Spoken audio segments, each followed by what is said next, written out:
गुरुवे नमः। बृहस्पतिवार व्रत करने का क्या महत्व होता है?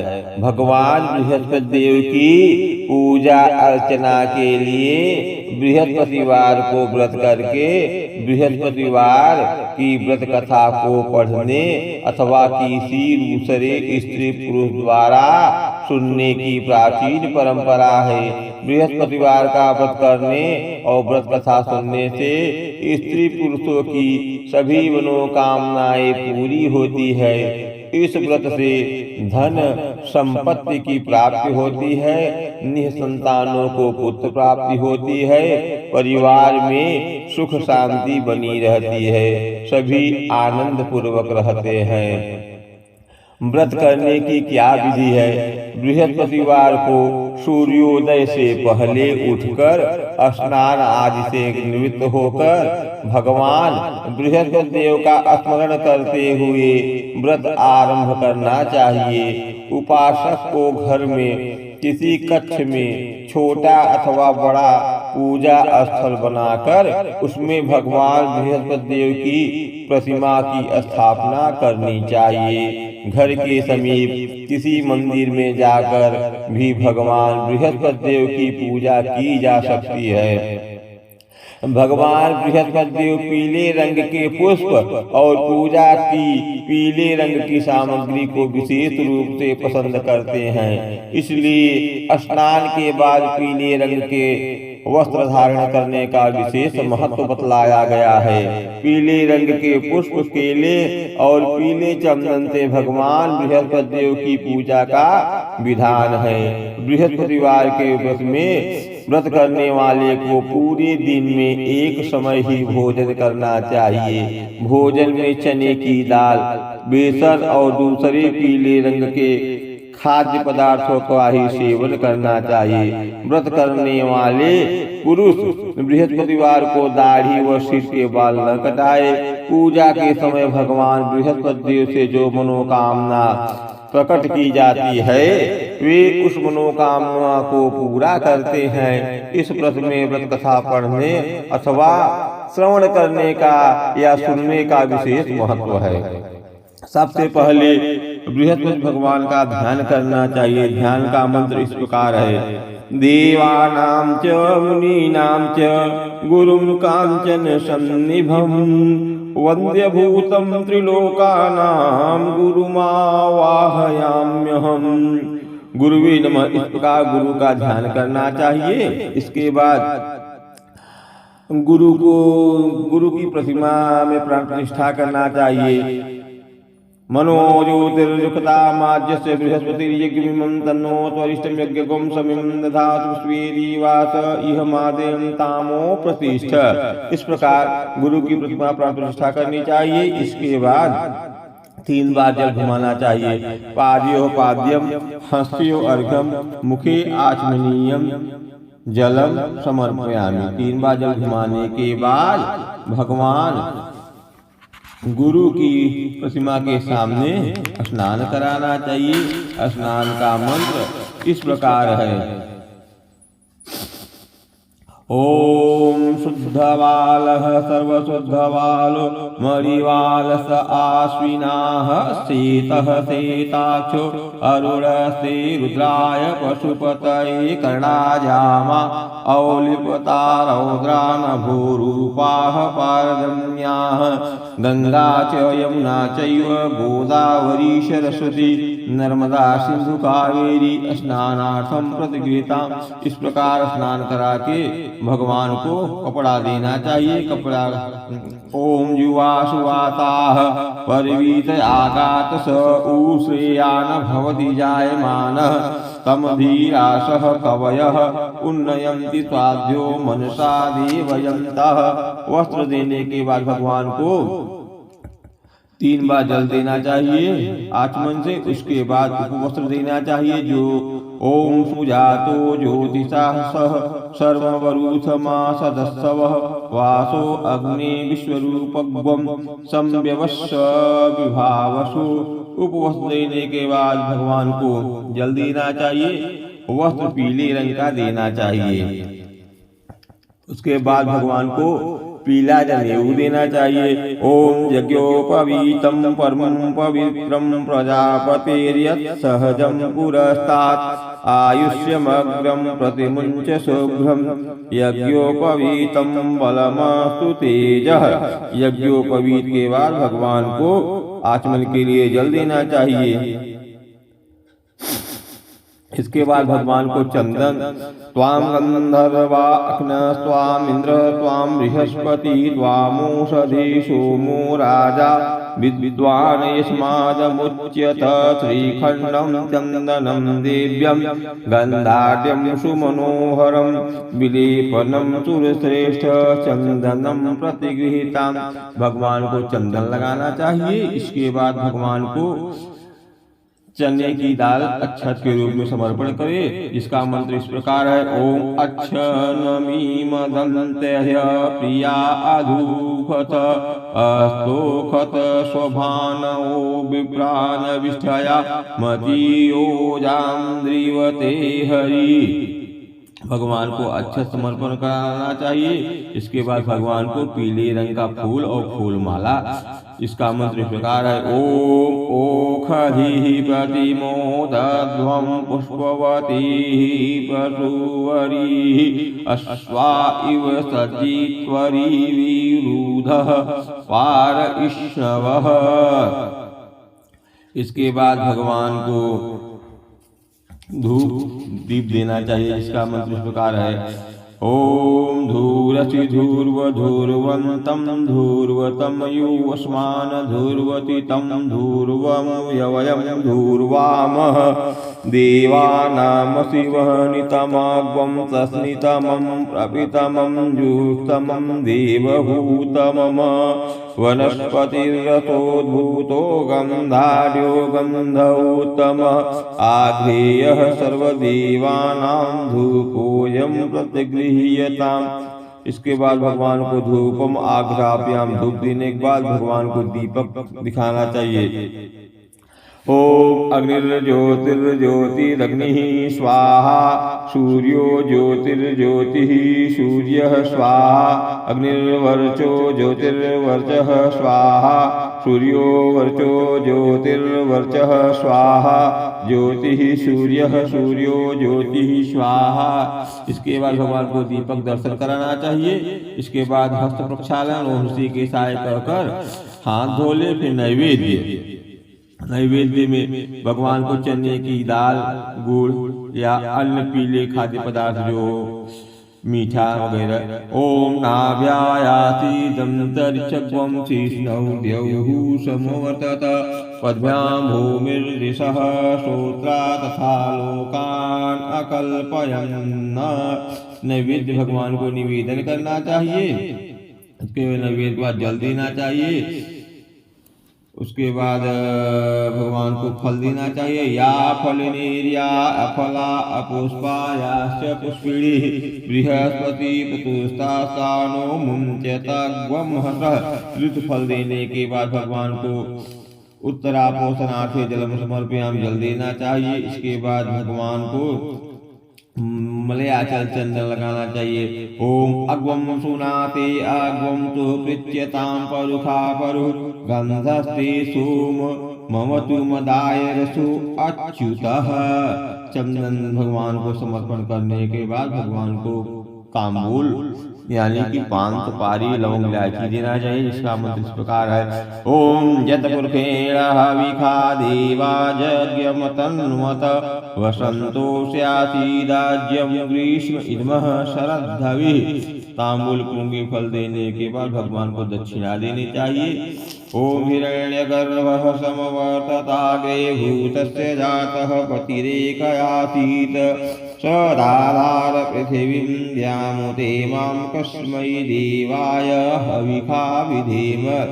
द्रव्य दक्षिणा देने के बाद भगवान की प्रदक्षिणा करनी चाहिए। ओम यज्ञेन यज्ञमयजन्त देवातानि धर्माणि प्रथमान्यासन्न तेहनाकं महिमानः सचन्त यत्पूर्वी साध्याः सन्ति देवाः ॐ ये तीर्थानि प्रचरन् त्रिशिखाः तानि खङ्गिणः रेखाग्वं सहस्रयोजने अवधन्वानि तन्मसि। इस प्रकार पुष्पांजलि प्रदक्षिणा करनी चाहिए, इससे भगवान खुश होते हैं।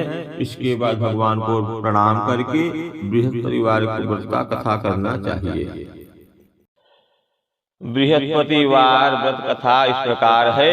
प्राचीन समय की बात है, भारत में एक राजा राज्य करता था। वह बड़ा प्रतापी तथा दानी था। वह रोज मंदिर में भगवान दर्शन करने जाता था।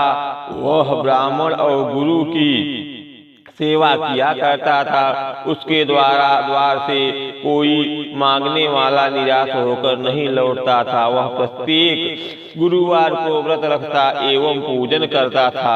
हर दिन गरीबों की सहायता किया करता था। परंतु यह सब बातें उसकी रानी को अच्छी नहीं लगती थी।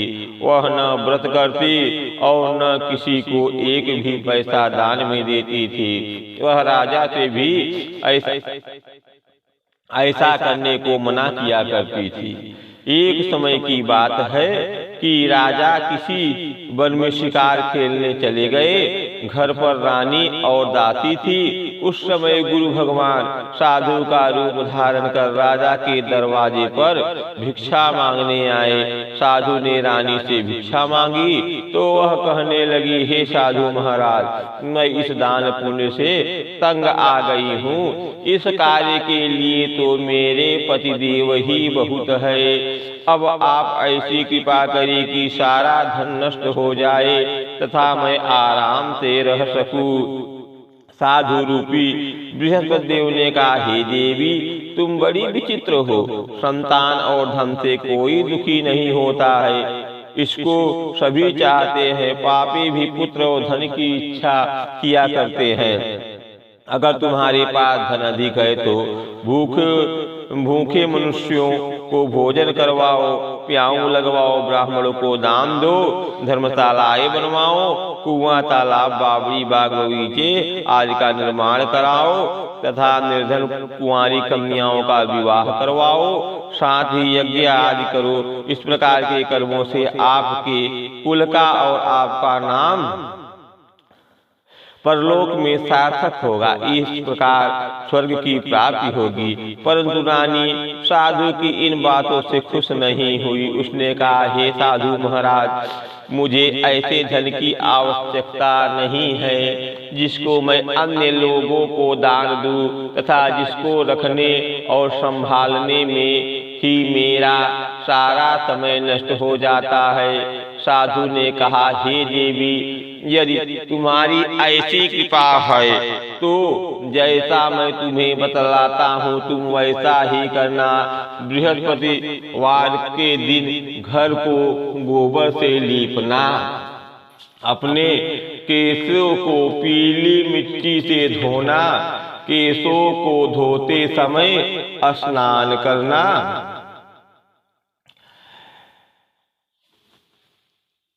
केशों को धोते समय स्नान करना, राजा से कहना वह हजामत करवाए यानी कि दाढ़ी बनवाए, भोजन में मांस मदिरा का प्रयोग करे और कपड़ा धोबी के यहाँ धुलने देना। इस प्रकार 7 बृहस्पतिवार करने से तुम्हारा धन नष्ट हो जाएगा। यह कहकर साधु महाराज रूपी बृहस्पति देव अंतर ध्यान हो गए।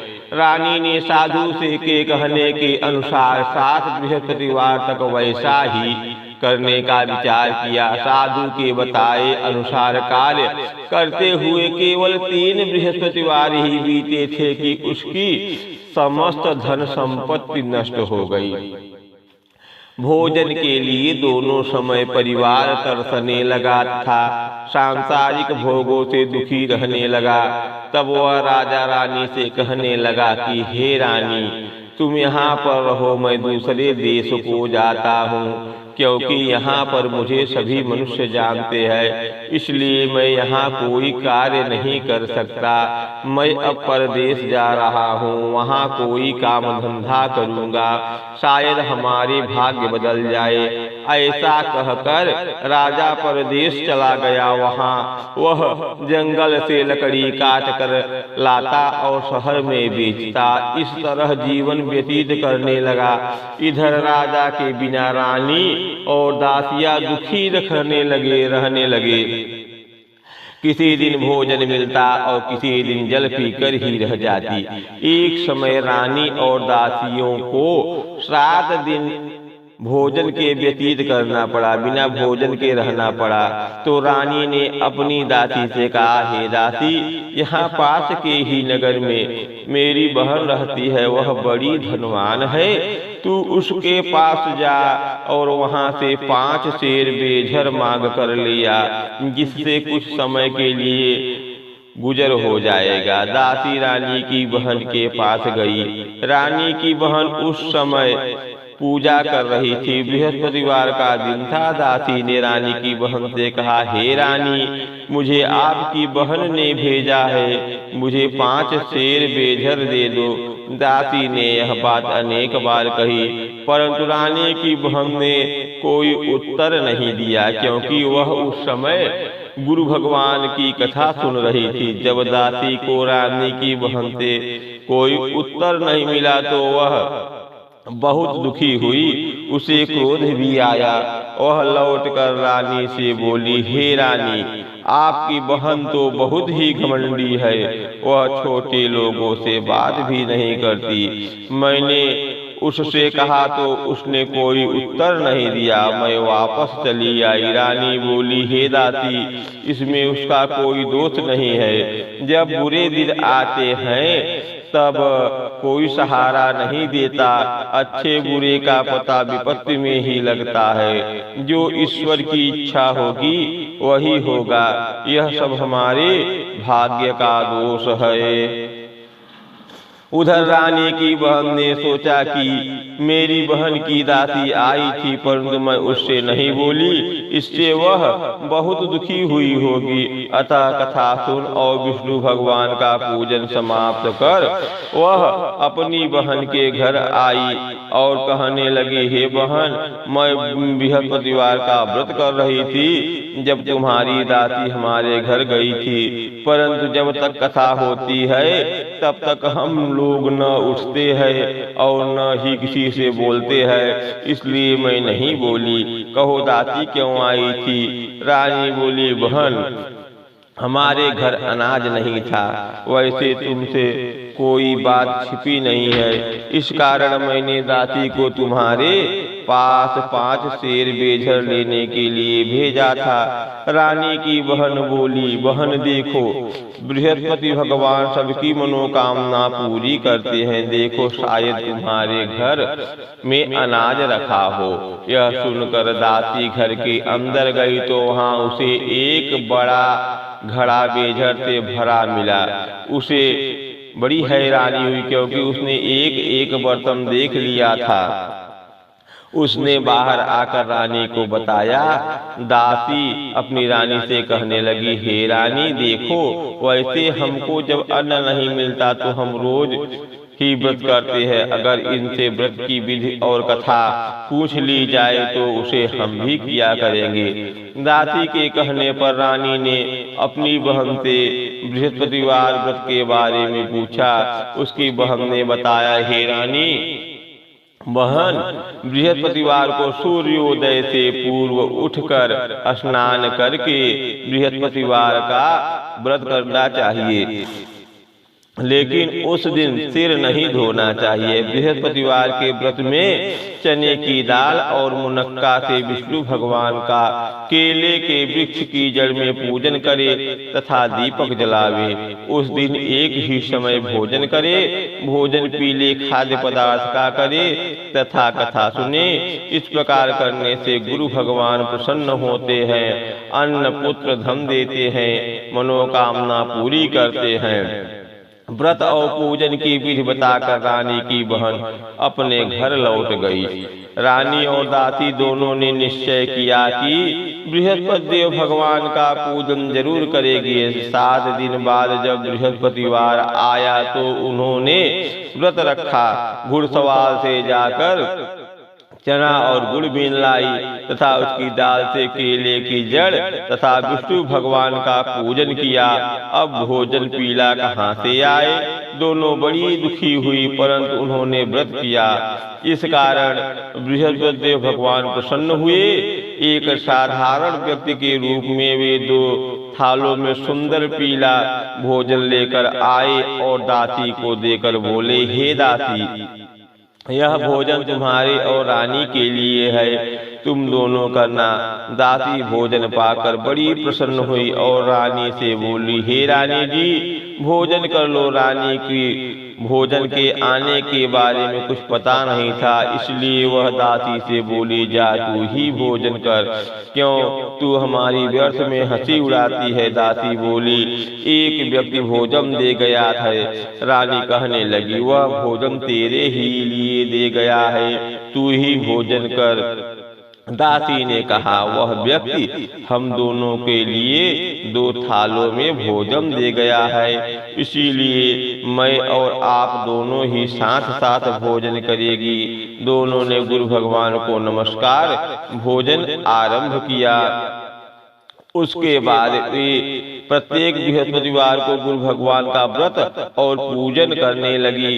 बृहस्पति भगवान की कृपा से उनके पास धन हो गया, परंतु रानी फिर पहले की तरह से आलस्य करने लगी। तब दासी बोली, देखो रानी, तुम पहले भी इसी तरह आलस्य करती थी, तुम्हें धन के रखने में कष्ट होता था, इस कारण सभी धन नष्ट हो गया। अब गुरु भगवान की कृपा से धन मिला है तो फिर तुम्हें आलस्य होता है। बड़ी मुसीबतों के बाद हमने यह धन पाया है, इसीलिए हमें दान पुण्य करना चाहिए। तुम भूखे मनुष्यों को भोजन करवाओ, प्याऊ लगवाओ, ब्राह्मणों को दान दो, कुआं, तालाब, बावड़ी आदि का निर्माण करवाओ, मंदिर पाठशाला बनवाकर दान दो, कुंवारी कन्याओं का विवाह करवाओ, धन को शुभ कार्यों में खर्च करो, जिससे तुम्हारे कुल का यश बढ़े तथा स्वर्ग प्राप्त हो और पितृ प्रसन्न हो। दासी की बात मानकर रानी ने इसी प्रकार के कर्म करने प्रारंभ किए, जिससे उनका काफी यश फैलने लगा। एक दिन रानी और दासी आपस में विचार करने लगी कि न जाने राजा किस दशा में होंगे, उनकी कोई खोज खबर नहीं है। गुरु भगवान से उन्होंने प्रार्थना की और भगवान ने रात्रि में राजा को स्वप्न में कहा, हे राजा, उठ, तेरी रानी तुझको याद करती है, अब अपने देश को लौट जा। राजा प्रातः काल उठकर जंगल से लकड़ियां काट कर लाने के लिए जंगल की ओर चल पड़ा। जंगल से गुजरते हुए वह सोचने लगा, रानी की गलती से उसे कितने दुख भोगने पड़े। राजपाट छोड़कर उसे जंगल में आकर रहना पड़ा। जंगल से लकड़ियां काटकर उन्हें बेचकर गुजारा करना पड़ा। उसी समय उस जंगल में बृहस्पति देव एक साधु का रूप धारण कर आए और राजा के पास आकर बोले, हे लकड़हारे, तुम इस सुनसान जंगल में किस चिंता में बैठे हो, मुझे बतलाओ। यह सुन राजा के नेत्रों में जल भर आया और साधु की वंदना कर बोला, हे प्रभु, आप सब कुछ जानने वाले हैं। इतना कहकर राजा ने साधु को अपनी पूरी कहानी सुना दी। महात्मा दयालु होते हैं। वे राजा से बोले, हे राजा, तुम्हारी पत्नी ने बृहस्पति देव के प्रति अपराध किया था, जिसके कारण तुम्हारी यह दशा हुई है। अब तुम किसी प्रकार की चिंता मत करो, भगवान तुम्हें पहले से अधिक धन देंगे। देखो, तुम्हारी पत्नी ने बृहस्पतिवार का व्रत करना आरंभ कर दिया।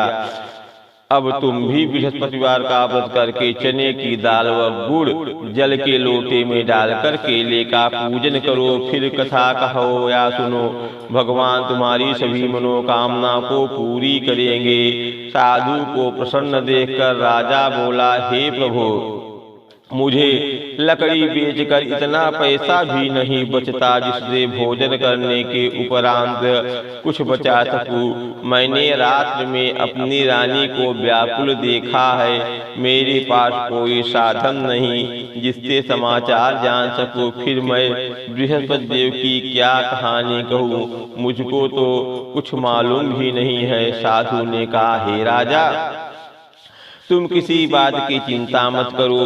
बृहस्पतिवार के दिन तुम रोजाना की तरह लकड़ियाँ लेकर शहर में जाओ। तुम्हें रोज से दुगना धन प्राप्त होगा, जिससे तुम भली भांति भोजन कर लोगे तथा बृहस्पति देव की पूजा का सामान भी आ जाएगा। बृहस्पतिवार की कथा इस प्रकार है। प्राचीन काल में एक गरीब ब्राह्मण था। उसके कोई संतान नहीं थी। वह नित्य पूजा पाठ करता, परंतु उसकी स्त्री बहुत मलिनता के साथ रहती थी। वह न स्नान करती और न किसी देवता का पूजन करती। प्रातः काल उठते ही सर्वप्रथम भोजन करती, बाद में कोई अन्य कार्य किया करती। ब्राह्मण देवता बहुत दुखी रहने थे। पत्नी को बहुत समझाते, किंतु उसका कोई परिणाम न निकलता। भगवान की कृपा से ब्राह्मण की स्त्री के कन्या उत्पन्न हुई। वह कन्या अपने पिता के घर में बड़ी होने लगी। वह बालिका सर्वप्रथम स्नान करके भगवान विष्णु का जप करती। वह बचपन से ही बृहस्पतिवार का व्रत भी करने लगी। पूजा पाठ समाप्त कर स्कूल जाती तो अपनी मुट्ठी में जौ भर कर ले जाती और पाठशाला जाने के मार्ग में डालती जाती थी। वही जौ सोने के हो जाते तो लौटकर उसे लेकर बीन कर घर ले आती। एक दिन वह बालिका सूप में उन सोने के जौ को साफ कर रही थी। तभी उसकी माँ ने देख लिया और कहा, हे बेटी, सोने के जौ को साफ करने के लिए सोने का सूप होना चाहिए। दूसरे दिन गुरुवार था। इस कन्या ने व्रत रखा और बृहस्पति देव से प्रार्थना करके कहा, हे प्रभु, यदि मैंने सच्चे मन से आपकी पूजा की हो तो मुझे सोने का सूप दे दो। बृहस्पति देव ने उसकी प्रार्थना स्वीकार कर ली। रोजाना की तरह वह कन्या जौ फैलाती हुई स्कूल चली गई। स्कूल से लौटकर जब वह जौ बीन रही थी तो बृहस्पति देव की कृपा से उसे सोने का सूप मिला।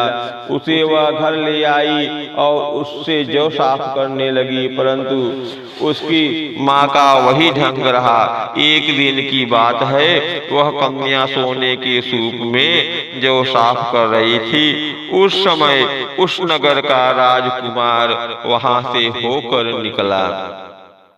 इस कन्या के रूप और सोने के सूप में जौ को साफ करते देखकर वह उस कन्या पर मोहित हो गया।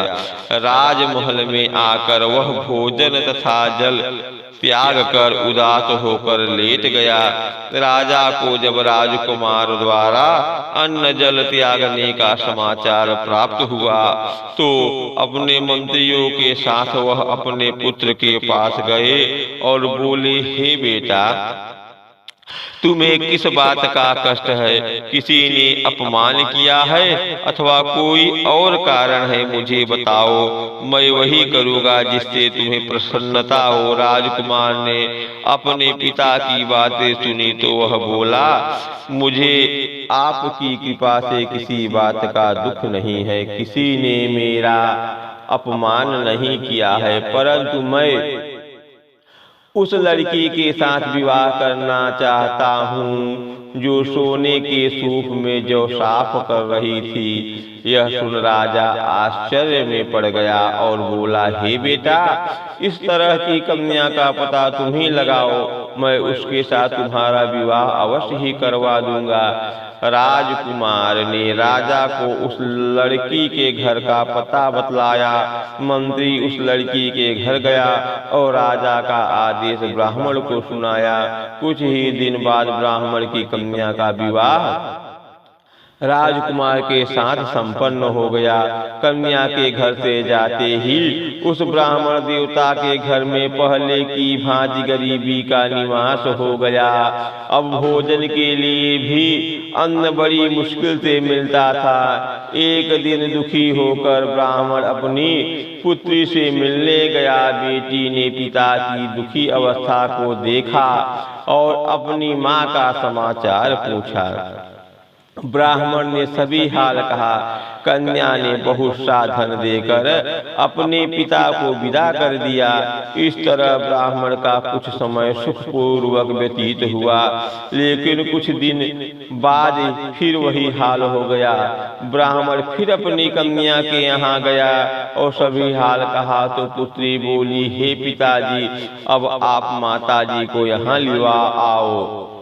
मैं उन्हें वह विधि बतला दूंगी जिससे गरीबी दूर हो जाए। ब्राह्मण देवता अपनी स्त्री को साथ लेकर अपनी पुत्री के पास राजमहल पहुँचे तो पुत्री अपनी माँ को समझाने लगी, हे माँ, तुम प्रातः काल उठकर प्रथम स्नान आदि करके विष्णु भगवान का पूजन करो तो सभी दरिद्रता दूर हो जाएगी। परंतु उसकी माँ ने उसकी एक बात नहीं मानी। वह प्रातः काल उठकर अपनी पुत्री का बचा जूठन खा लेती थी। एक दिन उसकी पुत्री को बहुत गुस्सा आया। उसने एक रात एक कोठरी से सारा सामान निकाल दिया और अपनी माँ को उसमें बंद कर दिया।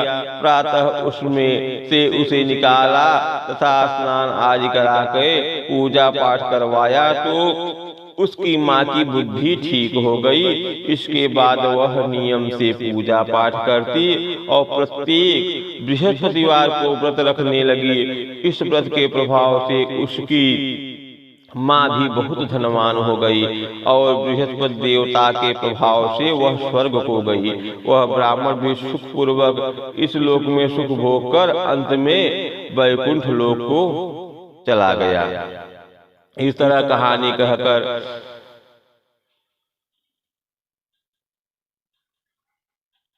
कहानी कहकर साधु देवता वहां से लोप हो गए। धीरे धीरे समय व्यतीत होने पर फिर बृहस्पतिवार का दिन आया। राजा जंगल से लकड़ी काट कर किसी शहर में बेचने गया। उसे उस दिन और दिनों से अधिक धन मिला। राजा ने चना गुड़ आदि लाकर बृहस्पतिवार का व्रत किया। उस दिन से उसके सभी कष्ट दूर हो गए। परंतु जब अगला गुरुवार का दिन आया तो वह बृहस्पतिवार का व्रत करना भूल गया। इस कारण बृहस्पति भगवान क्रोधित हो गए। उस दिन उस नगर के राजा ने विशाल यज्ञ का आयोजन किया तथा अपने समस्त राज्य में घोषणा करवा दी कि कोई भी मनुष्य अपने घर में भोजन न बनाए तथा आग भी न जलाए। समस्त लोग मेरे यहाँ भोजन करने आवे। इस आज्ञा को जो न मानेगा उसको फांसी की सजा दी जाएगी। राजा की आज्ञा अनुसार राज्य के सभी वासी राजा के भोजन में सम्मिलित हुए, लेकिन लकड़हारा कुछ देर से पहुंचा, इसलिए राजा उसको अपने साथ महल में ले गए।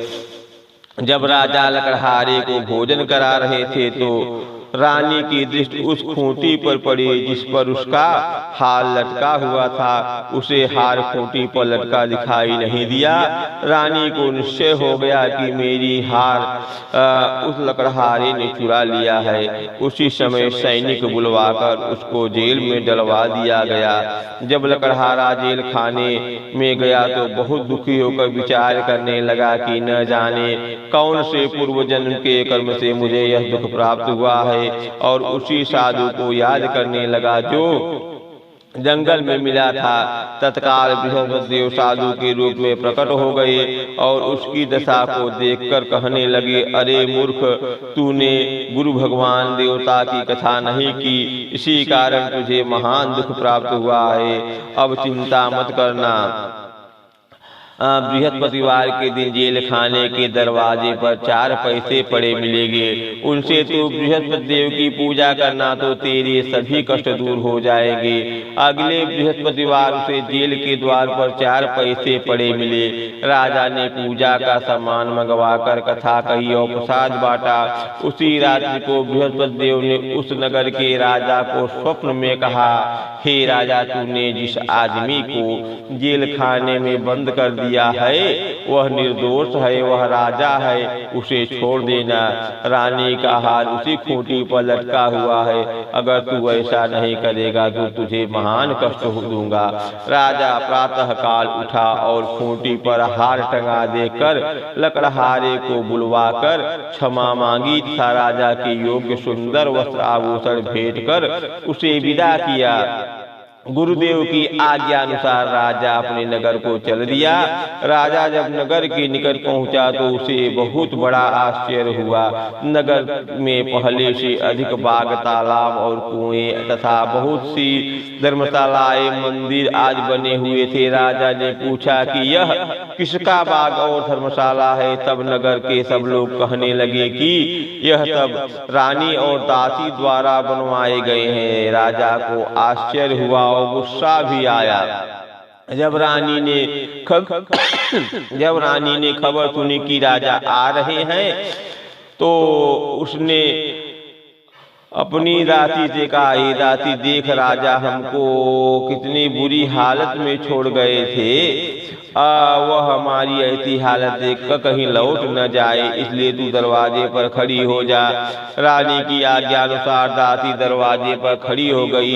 जब राजा आए तो उन्हें अपने साथ महल में लिवा लाई। तब राजा ने क्रोध करके अपनी तलवार निकाली और पूछने लगा, बताओ यह धन तुम्हें कैसे प्राप्त हुआ है? तब रानी ने बताया, हमें यह सब भगवान बृहस्पति देव के व्रत के प्रभाव से प्राप्त हुआ है। राजा ने तब निश्चय किया कि 7 रोज बाद तो सभी बृहस्पति देव का पूजन करते हैं, परंतु मैं रोजाना दिन में 3 बार कथा कहा करूंगा तथा रोज व्रत किया करूंगा।